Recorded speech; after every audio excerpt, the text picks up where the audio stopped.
दोस्तों, मेरा नाम है आकाश और आज हम बात करने वाले साई लाइफ साइंसेज के हाल फिलहाल के क्वार्टर वन फाइनेंशियल ईयर 26 के रिजल्ट के बारे में, जहां पर कि हम इसके रिजल्ट के पीपीटी के बारे में बात करेंगे और इसी के साथ साथ इसके कॉन कॉल को भी डिस्कस करेंगे, जिससे कि हमें एक प्रकार से स्ट्रेटेजिक इंसाइट मिलेगा और दिन ब दिन हम जो है एक प्रकार से बेटर निवेशक के तौर पे उभर पाएंगे। क्वार्टर वन फाइनेंशियल ईयर 26 के बारे में बात कर ले तो जैसा कि आप लोग देख पा रहे होंगे, यहाँ पर कुछ बिजनेस हाईलाइट इस कंपनी ने बताया। कंपनी ने बीदर नाम के जगह को हाईलाइट किया जो कि कर्नाटक में है और कर्नाटक और तेलंगाना बॉर्डर के पास ये कंपनी है। वहां पर से इस कंपनी का जो है ऑपरेशनल एक्सपेंड हुआ है, जहां पर कि ये कंपनी 91 किलो लीटर के आसपास जो है कैपेसिटी लाई है पर्टिकुलर सीडीएमओ स्पेस में, जिसके कारण इसकी जो टोटल प्रोडक्शन की क्षमता है वो लगभग 700 किलो लीटर के आसपास हो गई है। इसके साथ साथ इस कंपनी ने जो है रिसर्च एंड डेवलपमेंट को इनॉग्रेट किया है हैदराबाद में, अपने रिसर्च एंड डेवलपमेंट सेंटर को, जहां पर कि पेप्टाइड और कॉम्प्लेक्स मॉलिक्यूल को यह बनाने का काम कर रही है। 10,300 स्क्वायर फीट का लेबोरेटरी एक कंपनी जो है बनाने का काम की, जहां पर कि फर्दर जो है रिसर्च हुआ जाएगा। इसके साथ साथ मेडिसिनल केमिस्ट्री से रिलेटेड ये कंपनी ने ये बताया कि पर्टिकुलर मेडिसिनल केमिस्ट्री का जो है ब्लॉक लाया जा रहा है और वहां पर भी लगभग 200 फ्यूरान होल्डिंग कैपेसिटी की फैसिलिटी बनाई जा रही है, जहां पर कि मेडिसिनल केमिस्ट्री से रिलेटेड रिसर्च हो सके। आने वाले क्वार्टर वन फाइनेंशियल ईयर 27 तक इस कंपनी ने बताया कि 200 किलो लीटर के आसपास ये जो है अपना ऑपरेशन बढ़ाएगी ये कंपनी और एडिशनल जो है क्वांटिटी ऐड करेगी।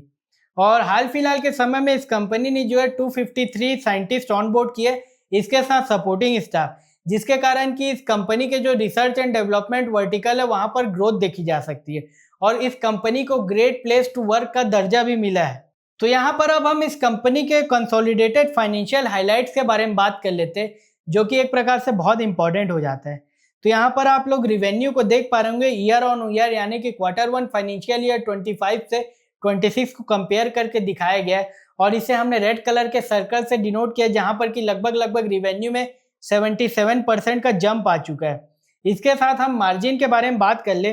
तो यहाँ पर मटेरियल मार्जिन और ओवरऑल मार्जिन के बारे में बताया। थोड़ा मार्जिन कंप्रेस हुआ है, लेकिन ओवरऑल मार्जिन के ग्रोथ के बारे में बात कर ले तो वो थोड़ी बड़ी है। और इबट्टा मार्जिन के बारे में बात कर ले तो पहले वो 11% के आसपास थी, जो कि अभी बढ़ के हो गई 25%, जो कि एक प्रकार से बहुत अच्छी है। इसके साथ ये हुआ है कि जो प्रॉफिट आफ्टर टैक्स है वो क्वार्टर वन फाइनेंशियल ईयर 26 में -13 करोड़ के आसपास था, जो कि बढ़ के अभी के समय जो है 60 करोड़ के आसपास आ गया है और यहाँ पर 12% का जो है इंप्रूवमेंट देखा जा रहा है। उसके बाद यहाँ पर रिवेन्यू कंट्रीब्यूशन के बारे में बात कर ले, यानी कि ये कंपनी जब 100 रुपए कमाती है तो उसका 63 रुपए जो सीडीएमओ बिजनेस से आता है और सीआरओ से इस कंपनी जो है 37 रुपीज कमाने का काम करती है। सीडीएमओ के बिजनेस में यहाँ पर बहुत अच्छी तरीके से बताया, यहाँ पर 314 करोड़ का जंप आया है और यहाँ पर ग्रोथ के बारे में बात कर ले तो वो 113% के आसपास है और सीआरओ की बात कर ले तो वहां पर जो रिवेन्यू ग्रोथ है वो 38% के आसपास है, जो कि पिछले साल से हुई है।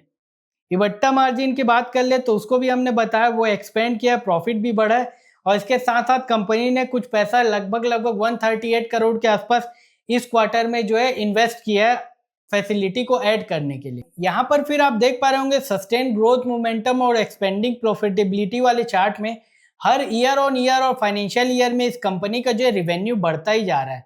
पहले फाइनेंशियल ईयर 223 की बात करें तो वहां पर 15% की ग्रोथ थी, लेकिन जैसे ही इस कंपनी का आईपीओ आया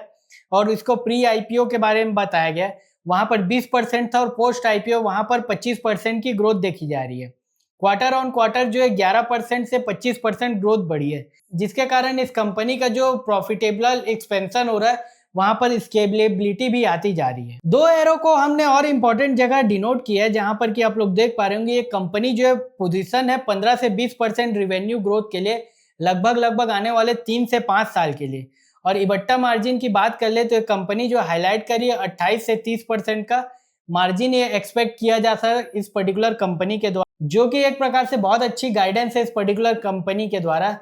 क्योंकि ये गाइडेंस के पीछे एक बहुत इंपॉर्टेंट चीज है जिसको कि हम आगे चल के आपको बताएंगे। थोड़े ग्लैंस के बारे में हम बात कर ले तो यहाँ पर कंपनी ने थोड़े अपने बारे में बताया कि 25 ईयर प्लस एक्सपीरियंस हो गया इस कंपनी को,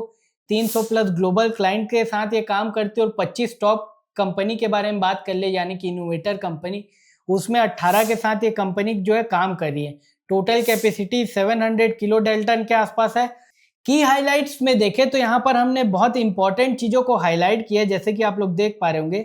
यहाँ पर इसके जो 6 दवाई हैं, यानी कि इसके जो 6 दवाई है वो फेज 3 के आसपास रजिस्ट्रेशन में और कॉमर्शियली ये 30 मॉलिक्यूल के साथ काम कर रही है।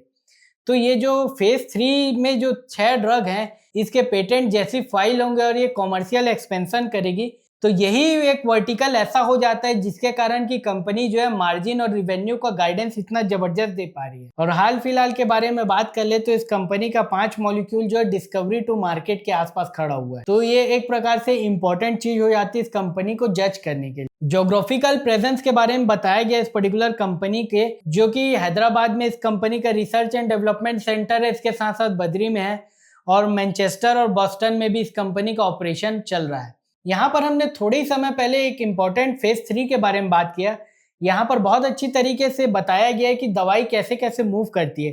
फेज 1 में डिस्कवरी होता है, फेज 2 में डेवलपमेंट, फेज 3 में मैन्युफैक्चरिंग और फोर्थ स्टेज के आते आते कॉमर्शियल प्रोडक्शन होता है। तो यहाँ पर कोई भी दवाई अपने थर्ड फेज में रहती है, यानी कि नियर टू कॉमर्शियलाइजेशन के पास रहती है, और जब वो कॉमर्शियलाइजेशन रहती है तो उसके रिवेन्यू और सब चीजें बढ़ती हैं। तो इसीलिए यहाँ पर जो भी कंपनी आप इस पर्टिकुलर सेगमेंट में देखें जिसके ड्रग जो है फेज 3 के आसपास है, उसके रिवेन्यू में प्रिडिक्टेबिलिटी दिखती है। फर्दर इस पीपीटी में हम और देखें तो यहाँ पर दोनों बिजनेस को तोड़ के भी बताया गया है। जैसे कि सीआरओ बिजनेस के बारे में बात कर ले तो यहाँ पर जो लगभग 35% के CAGR से कंपनी ग्रो कर रही है, इसका पर्टिकुलर रिसर्च का डिवीजन। और अभी की बात कर ले तो यहाँ पर फार्मा का वर्टिकल जो है बढ़ाया गया है, और इसके रिवेन्यू की बात कर ले तो 65% से ज़्यादा रिवेन्यू इस कंपनी के स्टिकी इन नेचर है। और यहाँ पर जो सीआरओ की बात कर ले तो डेडिकेटेड फैसिलिटी है इनकी, जो कि स्केल अप की जा रही है। इसके बाद CDMO बिजनेस के बारे में बात कर ले तो वहाँ पर जो है 17% का ग्रोथ आ रहा है। यहाँ पर बेस थोड़े बड़े तो ग्रोथ थोड़ा कम दिख पा रहा है, लेकिन यहीं से इस कंपनी का जो मेजर रिवेन्यू आ रहा है। कस्टमर स्प्लिट के बारे में बात कर ले तो जैसे कि आप लोग देख पा रहे होंगे इस फाइनेंशियल ईयर में फार्मा का वर्टिकल जो है बढ़ा हुआ दिख रहा है और बायोटेक का थोड़ा कम होता हुआ दिख रहा है। कंपनी जो एक और स्पेसिफिक चीजों के बारे में बात करी, जैसे कि commercialisation of new chemical entity की। इसके साथ कंपनी का जो CDMO बिजनेस से रिवेन्यू आ रहा है अलग अलग थेरेपी वाइज भी बताया गया है। CNS, इन्फेक्शन डिजीज और कार्डियोवैस्कुलर से कंपनी का रिवेन्यू ग्रो हो रहा है, लेकिन एंटीस्टामिन और ऑन्कोलॉजी से गिर रहा है, और डर्मेटोलॉजी, इम्यूनोलॉजी और अदर चीजों से इस कंपनी का जो रिवेन्यू है गिरा हुआ है। इसके साथ साथ मेटाबॉलिक और जेनेटिक डिसऑर्डर में देखें तो वहां से इस कंपनी के जो CDMO बिजनेस है वो ग्रोथ आ रही है। न्यू मॉडलिटीज की बात कर ले तो कंपनी का एक और रिवेन्यू जनरेटिंग का वर्टिकल खड़ा हो रहा है, जिसको कि आप लोग देख सकते हैं हमने 7% का हुआ है उसको सर्कल से डिनोट किया है। आने वाले समय में इसके ग्रोथ से हम रिवेन्यू में कंट्रीब्यूशन और देख सकते हैं। इस पर्टिकुलर बिजनेस के बारे में बात कर ले तो पिप्टाइड, एंटीबॉडी, ड्रग कोएगुलेशन, लिपिड और ओलिगोन्यूक्लियोटाइड जैसे कॉम्प्लेक्स मॉलिक्यूल से है, और इस पर्टिकुलर सेगमेंट से धीरे धीरे इस कंपनी का रिवेन्यू जो है ग्रो हो रहा है। अभी इस रिवेन्यू का साइज जो है थोड़ा छोटा है, आगे चल के ये बड़ा हुआ दिख सकता है। मैनेजमेंट ने इन्वेस्टर प्रेजेंटेशन में 2 इंपॉर्टेंट चीजों के बारे में बताया जिसे कि हमें देखना बहुत ज्यादा इंपॉर्टेंट हो जाता है। पहला ग्लोबल CRDMO इंडस्ट्री के बारे में बताया और दूसरा इंडियन के बारे में। ग्लोबल CRDMO इंडस्ट्री के बारे में बात कर ले तो इसका रिवेन्यू जो आने वाले समय में होने वाला है $300 बिलियन के आसपास, जो कि हम जो है 2028 तक देख सकते हैं, जिसको कि बहुत अच्छी तरीके से इस कंपनी के मैनेजमेंट ने बताया ग्राफिकली, और उसके साथ कुछ इंपॉर्टेंट की हाईलाइट को भी किया है। ग्लोबली अगर देखें हम तो यहाँ पर जो है लगभग 9% का ग्रोथ चल रहा है CAGR टर्म्स में। इसी के साथ साथ स्मॉल और लार्ज मॉलिक्यूल के बारे में बताया गया, उसकी ग्रोथ को आप देख सकते हैं। जो बजट है ग्लोबल इनोवेटर कंपनी, चाहे मर्क, फाइजर, मॉडर्ना, रॉश की बात कर ले, जो कि पेटेंट दवाई बनाने का काम करती है, उनका जो रिसर्च एंड डेवलपमेंट का कॉस्ट होता है वहां पर 50% जो कॉस्ट है वो इन्हीं पर्टिकुलर कंपनी को दिया जा रहा है, ताकि वो कॉन्ट्रैक्ट बेसिस पे रिसर्च करके उनको जो है IP राइट्स और चीजें प्रोवाइड कर सके,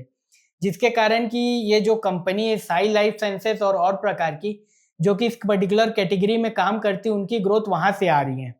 यहाँ पर हम लार्ज मॉलिक्यूल के बारे में बात कर ले तो यहाँ पर लार्ज मॉलिक्यूल का इस पर्टिकुलर 9% की ग्रोथ में 12% से CAGR से ग्रोथ देखा जा रहा है। इसके बाद हम कॉम्प्लेक्स मॉलिक्यूल के बारे में बात कर ले तो बायोलॉजिक्स की, पेप्टाइड की और ऑलिगोन्यूक्लियोटाइड की वहां पर 40% का ग्रोथ देखा जा रहा है। और इस पर्टिकुलर कंपनी के बारे में बात कर ले तो जो न्यू मॉडेस्ट डिवीजन है वो डिवीजन पर्टिकुलर इसी 40% की ग्रोथ को केटर करने का काम कर रहा है। फिर ज्योग्राफी वाइज हम बात कर ले CDRMO इंडस्ट्रीज की, तो यहाँ पर यह बताया जा रहा है कि एशिया पैसिफिक में 12% का ग्रोथ देखा जा रहा है, यूरोप में 10% का और नॉर्थ अमेरिका की बात कर ले तो वहां पर 5% का ग्रोथ किया जा रहा है। इसके बाद हम इंडिया स्पेसिफिक ग्रोथ की बात कर ले जो कि CRDMO इंडस्ट्री में यहाँ पर देखी जा रही है। तो इंडिया का ग्रोथ जो है लगभग 14% CAGR से आ रहा है, यानी कि 2023 से 2028 तक इस पर्टिकुलर कंपनी का जो ग्रोथ है हो सकता है 14% या उससे नीचे या उसके ऊपर के आसपास। तो जितनी भी कंपनी इस पर्टिकुलर सेगमेंट में ऑपरेट कर रही है उन्हें हमें एज अ इन्वेस्टर देखना बहुत ज़्यादा इंपॉर्टेंट हो जाता है। 2028 के आते आते जो इंडिया का रिवेन्यू है लगभग 14 बिलियन डॉलर का हो जाएगा, उसमें 11 बिलियन डॉलर का रिवेन्यू यानी कि 75% रिवेन्यू यही CDMO बिजनेस से आएगा। और CRO की बात कर ले तो वहां से जो है 3 बिलियन डॉलर का रिवेन्यू आएगा। जैसे कि हमने ऑलरेडी बता दिया, इंडिया में लेबर कॉस्ट कम है तो यहाँ पर रिसर्च एंड डेवलपमेंट की लागत भी कम से कम 30 से 40% कम आती है। तो जितनी भी जो इनोवेटर कंपनी अपना कॉस्ट को बचाने के लिए यहाँ पर इंडिया में जो है रिसर्च एंड डेवलपमेंट और कॉन्ट्रैक्ट मैन्युफैक्चरिंग को शिफ्ट कर रही है। और ऐसा इसलिए भी हो रहा है क्योंकि वो चाइना पे ट्रस्ट नहीं करते और IP राइट बर्च हो जा सकते हैं इस कारण से, जिसका फायदा साई लाइफ साइंसेज जैसे कई सारी कंपनियों को हो रहा है। तो ये था मोटा मोटा इस कंपनी के PPT के बारे में जो कि हाल फिलहाल में पब्लिश हुआ। तो चलिए अब हम इस कंपनी के कॉन कॉल के बारे में बात कर लेते हैं। वहां पर कुछ मैनेजमेंट ने इनसाइट दिया, उसको जानने की कोशिश करते हैं। मैनेजमेंट ने यहाँ पर कुछ स्ट्रेटेजिक चीजों के बारे में बताया, जैसे कि 2 प्रोडक्शन ब्लॉक लाए 550 किलो लीटर का जिसका रिवेन्यू आने वाले हाफ फाइनेंशियल ईयर 27 में देख सकते हैं। इसके बाद जो इस कंपनी का टोटल आउटपुट है जो कि हाल फिलहाल के समय में 600 किलो लीटर के आसपास है, वहां पर 70 से 80% का इजाफा देखा जाएगा। ऑपरेशनल हाईलाइट के बारे में बात कर ले तो इस कंपनी ने लॉजिस्टिक सेगमेंट में यह बताया कि ग्रीन लॉजिस्टिक का उपयोग कर रही है, जिसके कारण कि इसकी जो ESG रेटिंग है वो भी इम्प्रूव होते जा रहे हैं और फार्मा सप्लाई चेन से प्रदूषण नहीं हो रहा है। मैनेजमेंट से ग्रोथ के पाइपलाइन के बारे में बात किया गया तो यहाँ पर मैनेजमेंट ने यह बताया कि इसके जो ड्रग हैं यानी कि 6 जो कि फेज 3 में है उनके कमर्शियलाइजेशन से इस पर्टिकुलर कंपनी के रिवेन्यू में और प्रॉफिट में ग्रोथ देखी जाएगी आने वाले समय में। उसके बाद मैनेजमेंट से यह पूछा गया कि आपका कंसंट्रेशन कितना है क्लाइंट का, क्योंकि ये कंपनी जो कॉन्ट्रैक्ट बेसिस में काम करती है। तो इस कंपनी ने बताया कि टॉप 10 क्लाइंट से इस कंपनी का 40% रिवेन्यू आता है और बाकी ये कंपनी जो है डाइवर्सिफाइड कंपनी है। इसके बाद इस कंपनी के रिस्क के बारे में मैनेजमेंट से कहा गया तो उसने ये बताया कि यहाँ पर जो सीजनैलिटी आती है उसके कारण इस कंपनी के रिवेन्यू में थोड़ा उतार चढ़ाव देखा जाता है, लेकिन हाफ फाइनेंशियल ईयर के आते आते यहाँ पर रिवेन्यू ज्यादा अच्छा देख पाएंगे as compared to first half से, जहाँ पर कि CDMO की जो अर्निंग है बहुत अच्छी तरीके से आते हुए दिखेगी। इसके साथ साथ उन्होंने कुछ और इंपॉर्टेंट रिस्क के बारे में बताया, क्योंकि ये इनोवेटर ड्रग के साथ काम करती है जो कि स्विट्जरलैंड और यूरोप और अलग अलग जगह में प्रेजेंट होती है। तो यहाँ पर इंडिया को मोस्ट फेवर्ड नेशन के दर्जे से हटा दिया गया और टैरिफ लगाया जा रहा है, जिसके कारण कि आने वाले समय में थोड़ा रिस्क भी हो सकता है इस पर्टिकुलर कंपनी के लिए। इस चीजों को मैनेजमेंट ने हाईलाइट किया। मैनेजमेंट से ये क्वेश्चन किया गया न्यू मॉडलिटीज के बिजनेस में, तो मैनेजमेंट ने ये बताया कि उसके जो कॉम्प्लेक्स मॉलिक्यूल है वहां पर एक ओलिगोटाइड है जो कि कमर्शियल फेज में आने वाला है और उसकी जो कमर्शियल प्रोडक्शन है जहां पर कि वॉल्यूम से ग्रोथ आ सकती है आने वाले समय में कर। अगर आप इसे स्टैंडर्ड लोन रिसर्च के बेसिस में देखें तो वहां से ग्रोथ नहीं आएगी, लेकिन वॉल्यूम से ग्रोथ आएगी, जिसके कारण कि हम आने वाले समय में इस कंपनी की ओवरऑल रिवेन्यू में ग्रोथ देख सकते करके। तो यहाँ पर मैनेजमेंट ने कुछ की इंपॉर्टेंट चीजों को यहाँ पर हाईलाइट करने का काम किया। अगर आपको इससे रिलेटेड कोई डाउट हो तो आप कमेंट करके बता सकते हैं और ऐसी और एक्साइटिंग जानकारी को जानने के लिए आप हमारे इस चैनल को लाइक, सब्सक्राइब एंड शेयर करें। धन्यवाद।